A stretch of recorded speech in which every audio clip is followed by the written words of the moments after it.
Hey everybody, welcome back to Battle Ready Inc. So, last week we had all of our big, overarching coverage for BT5. So now, starting this week, we're going to start breaking down the individual decks and just my take on what I think is the best way to play them, or at least how I plan to play them once I get my hands on the physical cards.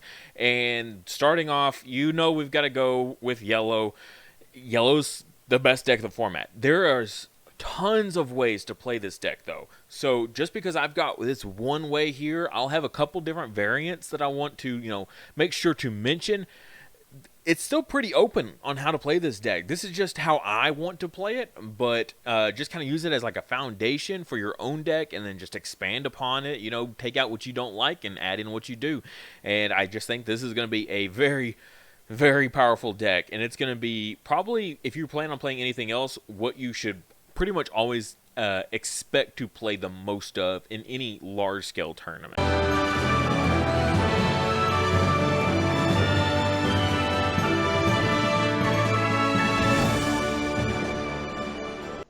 Also, don't forget, this month's memory marker is Yaomon. This is the baby form of Impmon and Beelzemon and Starmon. So if you're going to be playing a purple deck this format, definitely check this one out. It's the link in the description below for our Patreon. This is the last week to get it. This is for July only, so if you don't get it now, you're going to miss out. Super, whoops, adorable, handmade out of clay by my wife. It's actually very adorable. It's okay, even though I just dropped it for like 2 feet. But yeah, so definitely check that out. This is the last chance to get it. Also, if you want to play, Musketeers in the future, it's a good memory marker for that as well. Okay, so looking at the deck here, yes, you'll notice immediately we have too many cards in the deck. I like to do this because I like to just show different ways to build a deck as we go. Some different cards in Digimon that you can play in place of others, just to kind of fit your playstyle a little bit. Also showing how the different ways to build a deck are, and by the time we're done, it should even out to 50. So just jumping right off in here, looking at the first of our eggs here. We've got 3 of them, and I think the way to go is going to be Pikmon, just because we're able to just kind of flood the field with so many bodies pretty easily. Pikmon feels pretty live for that. Also, we don't have as many ways to reduce DP, I feel like, in this deck. I don't know. I guess because if you're missing out on the WarGreymon, then you don't have that DP reduction, and he was pretty big. Also, if you're not playing SlashAngemon, you're going to lose out on, the big killer of SlashAngemon. Yes, we have other ways. We have the Starmons. We have, the babies here. We have the Knightmon as well. We do have other ways to do it, as well as the new option card. But missing out, if you're not playing SlashAngemon or WarGreymon, that's a big, loss of DP reduction. So I think maybe picking up on the Pikmons here and the Koromon as our 5th egg, just because you will be at 3 security pretty fast, whether you put yourself there or any other reason. Koromon at a 1 of is still pretty solid.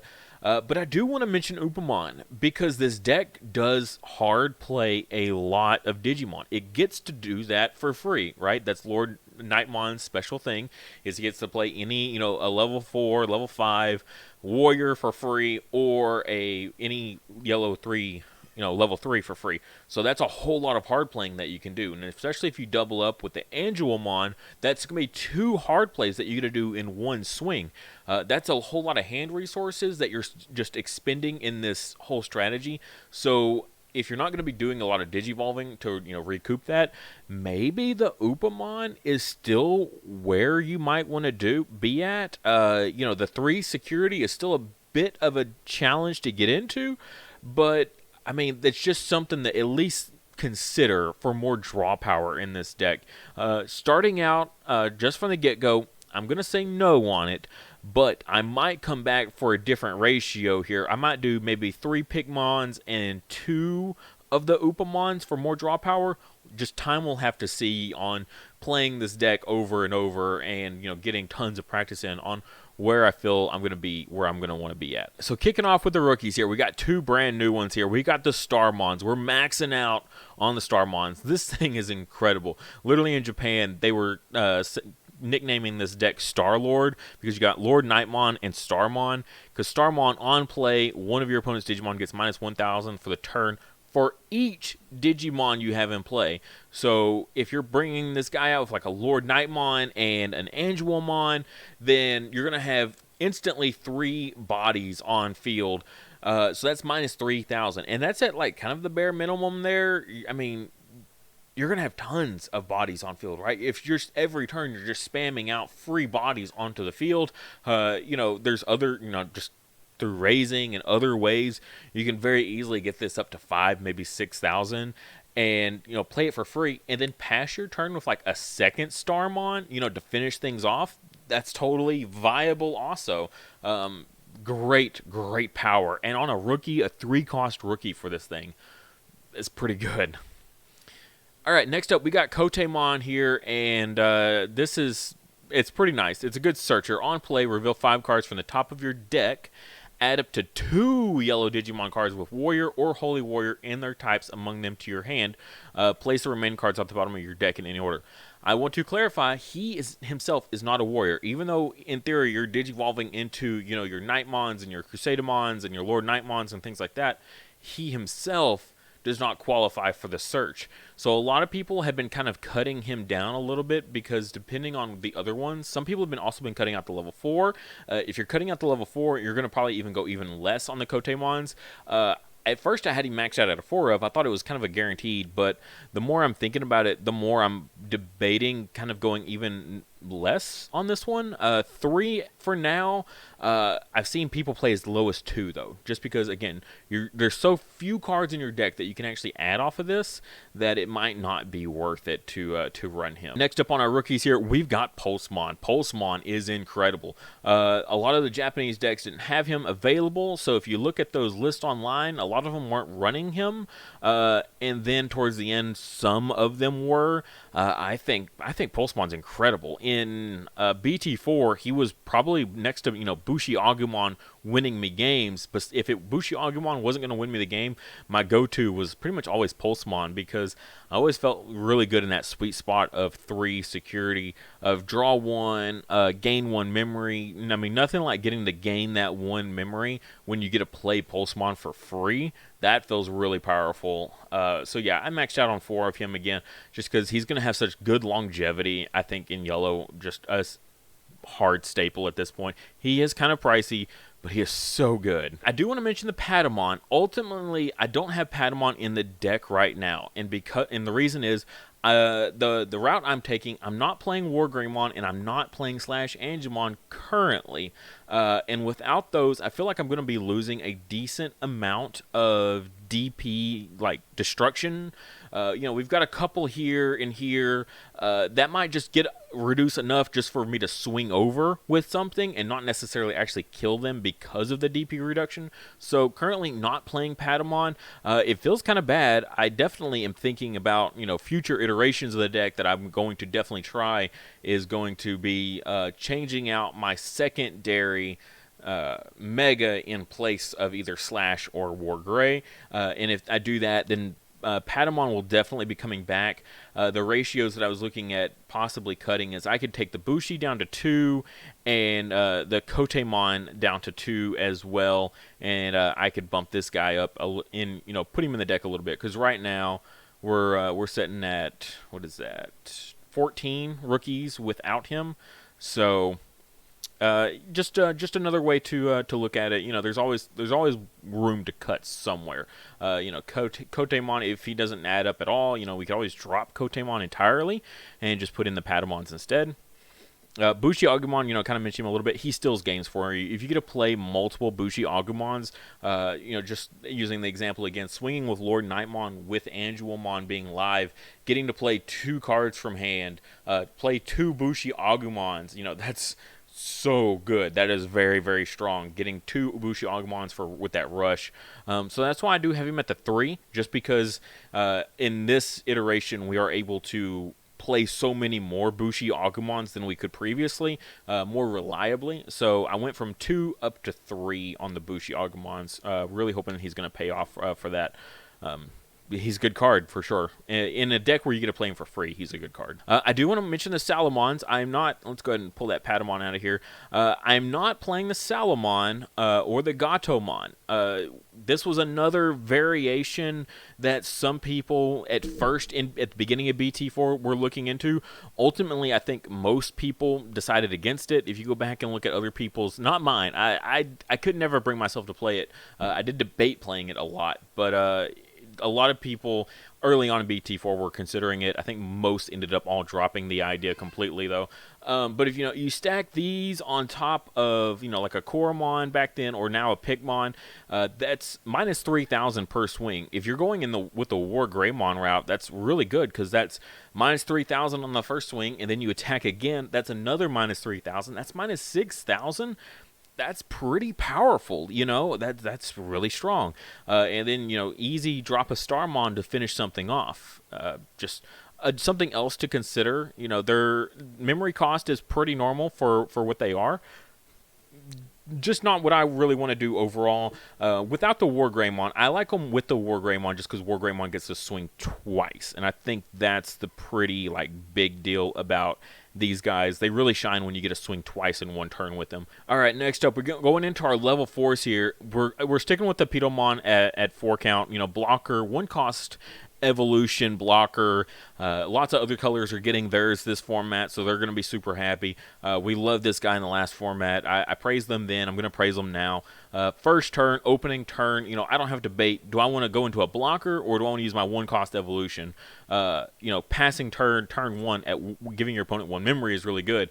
And it being on a blocker is also very good, especially if you don't have any level 5s in your hand. Getting a blocker out early is going to be so crucial. Gladiamon is our next one here, and this is a big debate. Some people aren't running him at all. Some people are running it 4 or 3. It seems very much 50-50. Either they don't want to play him at all, or they're going to play him, close to maxed out. So he's basically just like TK. You hard play him for a 4 cost, again, same as TK. On play, look at your security, add 1 Digimon with Warrior or Holy Warrior in its type from among them, add them to your hand, and then get recovery +1. I like him if you're playing enough Warriors and Holy Warriors, right? So himself, the Knightmon for your level 5s, and the LordKnightmons, if you hard play him, that gives you, 11 possible targets that could be in security. He is a 2 cost evolution, which is kind of a shame. In case you don't want to play him, you feel good about your hand and your position, you don't want to hard play him, or you don't want to use LordKnightmon to free play him, because you don't think there's enough in your security, then, maybe you don't want to play him for free. And then in which case you don't want to really Digivolve with him either, because he's a 2 cost. That's not going to get you any sort of advantage when you Digivolve with him. So still on the fence about him. We'll just have to see. There's some other options we can look at here. Next, I got the Terumon. Again, the 1 cost evolution is just really good. We're trying to get into that LordKnightmon very, very quickly in this deck, right? Because unlike in BT4, we don't need to be at 3 security to trigger LordKnightmon. LordKnightmon can just start swinging immediately as soon as it gets on the field and start using its effect to free play stuff. So Terumon, that 1 cost evolution feels really good. I do want to consider Unimon, though. Having multiple blockers feels really good in BT4. Before Gladiamon, these were my 3 level 4s, and they felt really good. I had the 4 Unimon, the 4 Pitomon, and the 3 Terumon. Or maybe it was 3 Unimon and 4 Terumon. But anyway, I had a lot of blockers, and I never felt like didn't have enough blockers, and it came up a lot that I needed blockers. So it is worth considering putting him back in. If I was to put him back in, I'd maybe consider taking the Gladiamon out. If I take the Gladiamon out, the Kotemon goes down. Next up, we got Knightmon, and Knightmon is just another good DP reduction. On play, one of your opponent's Digimon gets minus 4,000 DP for the turn. Overall, I have seen people hard play this at 7. Very desperate times, I guess it could work. That's just really expensive for such a tiny DP reduction. There's play cost of 7s that do way more DP minusing, or even other things that do that cost less that do more.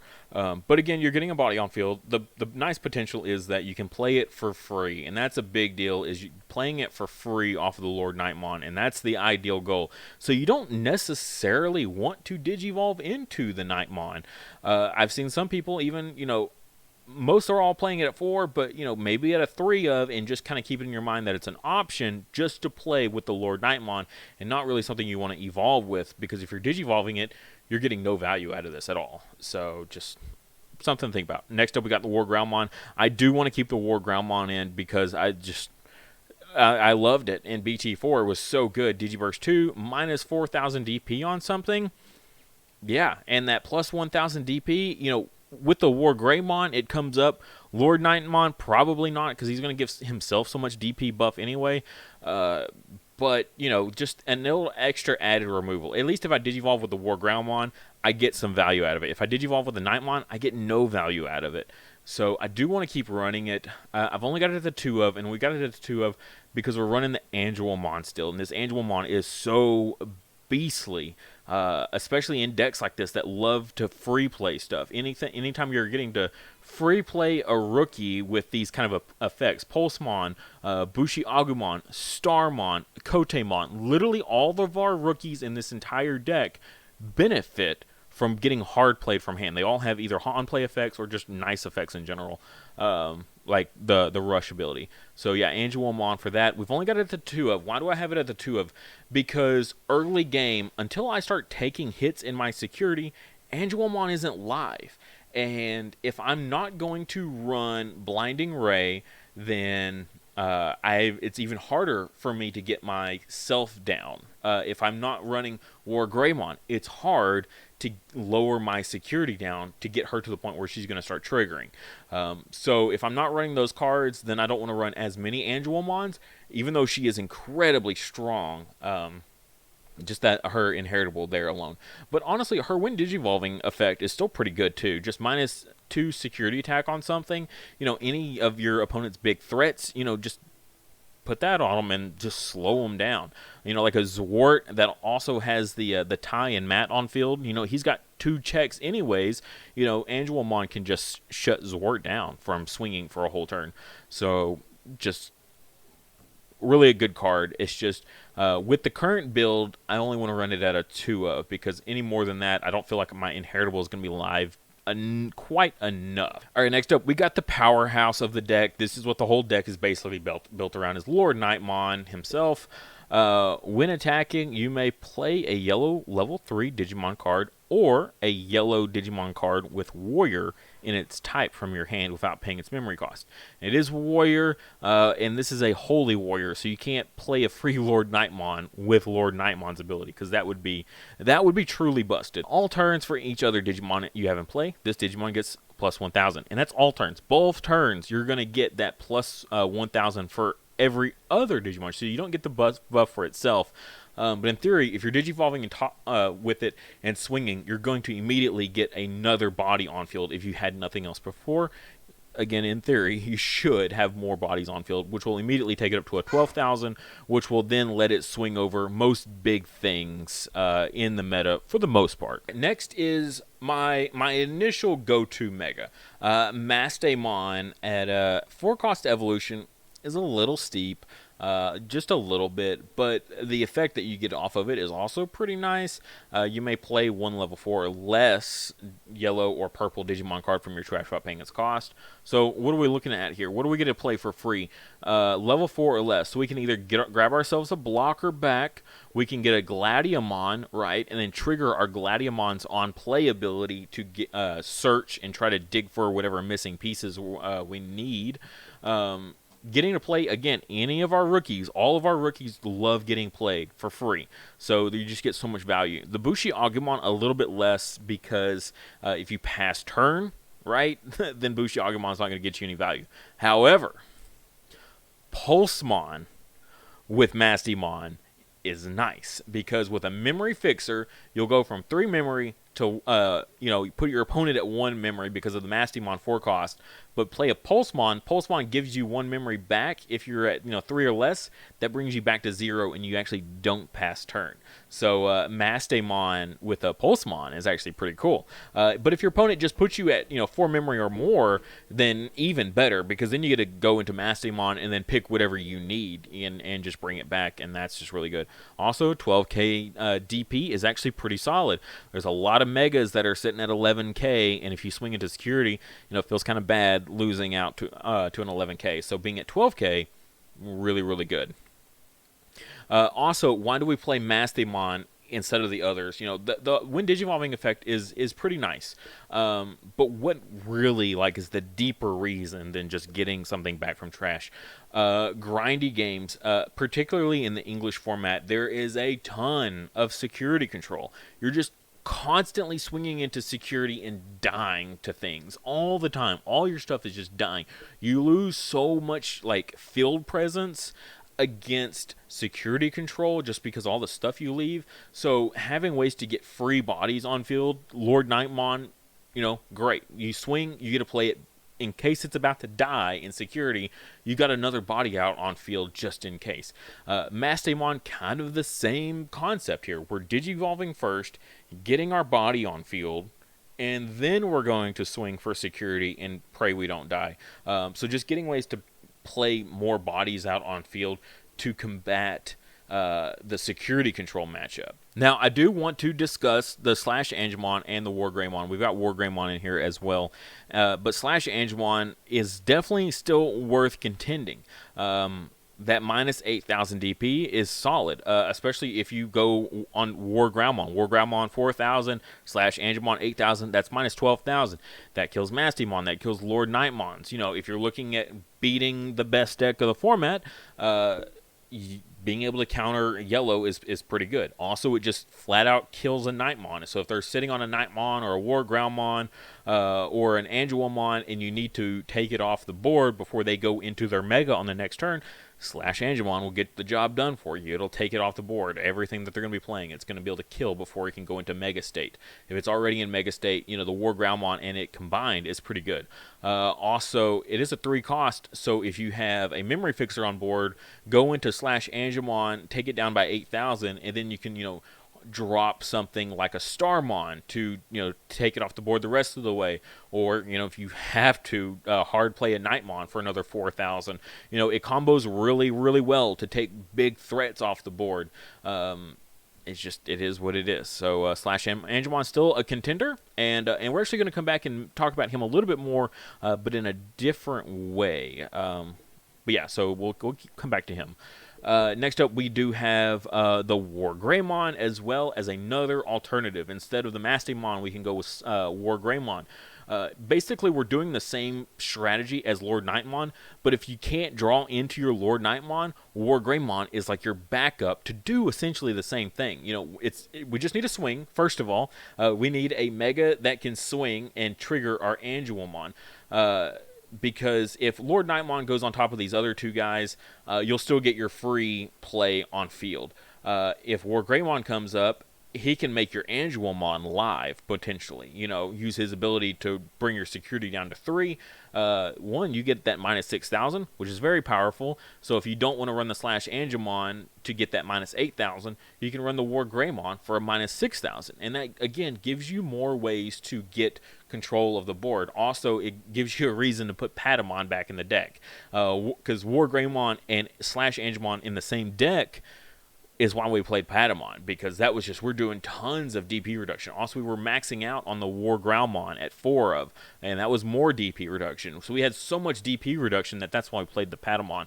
But with this build, with the Mastemon and LordKnightmon, we definitely lose a lot of that.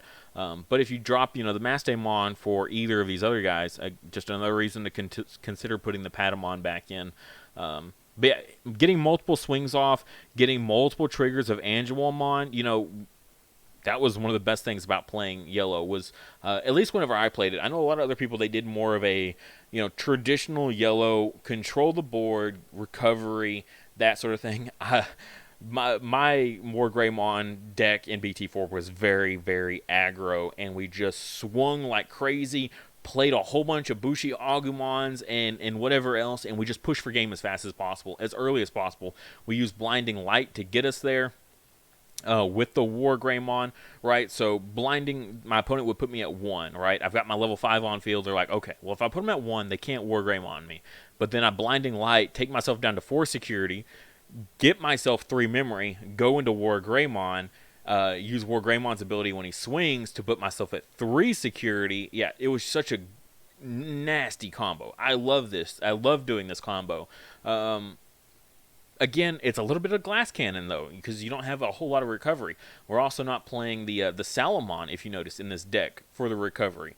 Looking at all of our, the new rookies that we put in here, it cost us a Patamon and it cost us a Salamon for that recovery. So this deck is all about control with the DP minusing and winning very quickly, because it's a little bit of a glass cannon. It just floods the board. It's not as good at the grind game as its previous predecessors was, but it's way more like aggro intensive and field flooding as a trade-off. Next, we got TK here. TK is phenomenal. I mean, it just sets you up.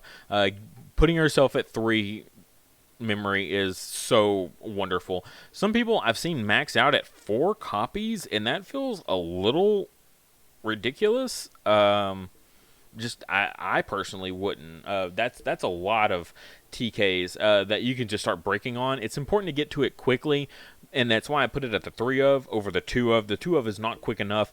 The 3 of feels pretty good. Like, I can get into it pretty quickly, but I won't brick on it at the same time, because if I get multiple copies, I don't want multiple copies. I don't want to pay 4 cost just to search my security. If I'm that desperate that I'm willing to pay 4 memory just to search my security of however many security I have left, 3 or 4, yeah, that's you're already in a really bad position. All right, Blinding Light, we already covered. It's a good playmaker. Also, we'll go ahead and drop the WarGreymon out of this. Again, as I said, we're going to come back to SlashAngemon. Spoiler, Lucemon. Still working on that one. So Blinding Light is really good. If you can't get into your TK, it makes your plays for you. It helps make Angemon potentially live if you want to go a little bit heavier on the Angemons for whatever reason. If you want to cut down maybe the Knightmon down to 3, bump the Angemon up to 3. That's definitely a thing you can do. Blinding Light just really helps make her live, and as well as just gives you memory. Taking yourself, like I said, from 1 memory to 3 memory to go into your mega like LordKnightmon and still be able to attack, and that's a big deal, is getting to start swinging with LordKnightmon as fast as possible to start getting those free plays off. If you can't start swinging with LordKnightmon very quickly, then you're going to really, feel it. So Blinding Light in here just as something to consider. I used to run it at a 4 of, but again, I only ran it at the 4 of because using WarGreymon is in this deck a little less important. So you could definitely consider cutting the Blinding Lights out, because you have the TKs, and the TKs is pretty fundamental. And taking your security down is actually not as good in this one, because we don't have as many ways to recover that security back. So definitely something to think about. All right, next up, we got Spiral Masquerade. This thing is awesome. This is a wonderful card. It works so great with the deck. For each of your Digimon, activate the following effect. One of your opponent's Digimon gets minus 3,000 DP for the turn. So, I mean, you can get 6,000 pretty easily. You can get minus 9,000 pretty easily, and then 12,000 isn't too far off. And for 4 memory cost, that is so cheap. That is so cheap. 4 memory is nothing for something that could potentially have a crazy blowout factor like that, of just removing a huge threat off the board, like, all the megas in the game. So yeah, loving this. I went with a 3 of. Also, it has a security effect, which is great, because Glorious Burst had no security effect, which felt terrible. Next set, though, I will show you. We get Wyvern's Breath, and this is just minus 15,000. That is essentially just a Gaia Force. It's an 8 cost, 15,000 DP on your turn. Yeah, that's just Gaia Force. I mean, honestly, truly, you're just killing anything in the game at that point, at least vanilla-wise.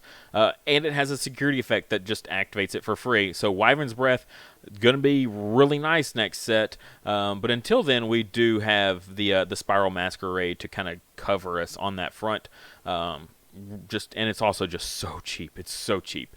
3 of feels good. I don't want to like max out on this because we're not playing like a super control heavy deck. Next up, I do have the Lucemon, and at this point, this is when we start to kind of consider what we want to play. So SlashAngemon, if you take SlashAngemon out, we're at 52 cards in the deck. And basically, it kind of comes down to, well, what do I want? Do I want the Lucemon for the recovery? Do I want the Blinding Light for the potential playmakers? I think Blinding Light's probably the weakest here. Or do I want Valder Arms? You know, to go on top of our LordKnightmon, the thing is, you go on top of LordKnightmon and you just shut down your whole getting to play free megas. Or free rookies and level 4s and 5 warriors. If you go on top of it. So it's definitely a risky, but the reward is pretty nice. You get to kill off something massive or kill off 2 weaker threats. Minus 7,000. If you just look in the mirror match, that kills off all the level 5 megas that yellow is playing. Killing off killing off regular Knightmon, or Growlmon, or Angelmon. It handles the mirror match really nicely, which is very important. And it's on deletion, gain 3 memory. A lot of people forget that. I've seen a lot of videos. It just gets forgotten about all the time. I know I've forgotten about it as well. It is pretty much a turn passer, though. It's mostly never going to be your turn after you play this. Still a powerful card, though. So, but what is the cut? I think that's really just personal preference. I love having Lucemon. Also getting to play Lucemon for free with LordKnightmon or Angelmon because we don't have any recovery in this deck also feels pretty good. Or if you just need a hard play it for 5 memory, that's not bad. 5 memory to get 1 recovery, if you can get the reduction in its cost. Really, really powerful card. It's hard to justify what to cut. Also, so coming back to SlashAngemon, why I wanted to keep it in here just right now, I've seen people, instead of playing Valder Arms, instead of playing any of the ones we just talked about, they bump up SlashAngemon to 2 as just a tech option. Instead of your other megas, you can go into the SlashAngemon instead of putting the Valder Arms in there. And I thought that was pretty interesting to just, as a... you can't get the other ones, or you just prefer, it's easier to go into SlashAngemon, whatever. I'm not overly thrilled with it. It was kind of interesting, but I don't think it's necessarily the way to go. Just because you're going to take out, your level 5s for your main big, your big boys over here to go into. And so once SlashAngemon's on field, he's not doing a whole lot of good for you. He's probably going to die if he swings into security very, very easily. He is a target for Valder Arms to go on top of, which if you've already dropped the Valder Arms to put SlashAngemon in, that doesn't feel good either. So I think my takeaway here is, if I'm not running Mastemon and I'm running SlashAngemon as my secondary mega, I want Valder Arms. If I'm not running SlashAngemon, I don't think I want Valder Arms, right? So then it comes down to these other guys here, and that feels pretty good here. Sitting with these as we are, and we're at 50 cards here. We get to keep the Blinding Ray to go, make plays here with our LordKnightmon. Even Mastemon, if your opponent puts you at 2, put yourself up to 4, so you can go into Mastemon and keep it on your turn.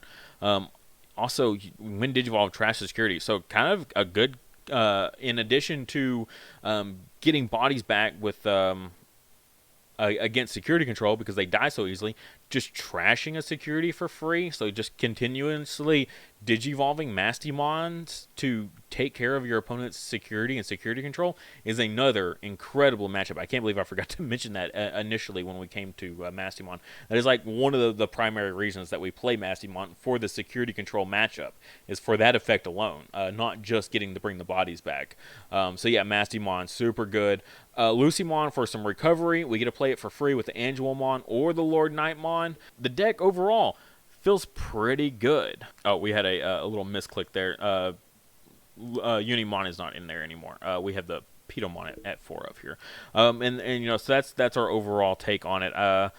It is definitely an interesting one. The ratios can be so all over the place. I'm feeling really good about the setup that we have here, though.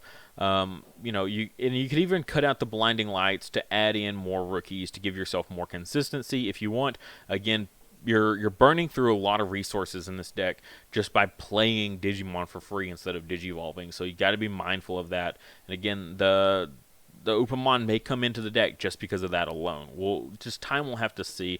I hope you guys enjoyed this, and if there's any like tweaks that you think should be made, like I said, there's tons of ways to play this deck. Every time I watched the JP format, the deck was never the same. It was never the same deck twice at all. So I'm sure some people will hate on me for not including something. It's going to happen. I'll have a dislike for some reason.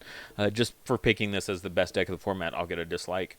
But, yeah, that's the deck. The Gladiamon, I think the Gladiamon is the biggest weakness right here in the deck. As overall, I may get to the point where I drop the Gladiamon for the additional blocker, and that's really about it. And then maybe drop the Kotemon and the BushiAgumon to add in a couple Patamon. You know, maybe we'll see. Without the DP reduction, though, Patamon might not be worth playing. Just again, time will tell. I hope you guys did enjoy this, though, and I'll see you in the comments. Thank you guys so much for watching. If you would, please like the video and subscribe. Just a little bit of help goes a super long ways. It helps the channel out tremendously, gets my videos out there, gets them seen. And if you really, really want to support the channel, check out the links in the description below. I'll have a link for my Patreon, which is displayed right here. You can get access to my Discord server that I have, as well as you can get the memory markers that we've had. These are just a few of my favorites from the past that we've had. The current one, Impmon's baby, as well as Gabumon's baby as well, Sunomon and Yaomon. These guys are super adorable. I definitely love them so much. And every month a new one changes out, so make sure you check that out. As well as we have our new playmats. This is why I recreated this video. It's because our playmats are here finally, and they are super cool. I alternate between the black and white every single month for whoever wants to support this tier, as well as I have a tier just higher than that, so that way you don't also have to lose out on a memory marker. You can get both the memory marker and the playmat just in case you want both. Super awesome support from everyone that has supported in the past and who will support in the future. You guys are awesome. Also, if you want to check out my merch, my Teespring link is in the description below for that.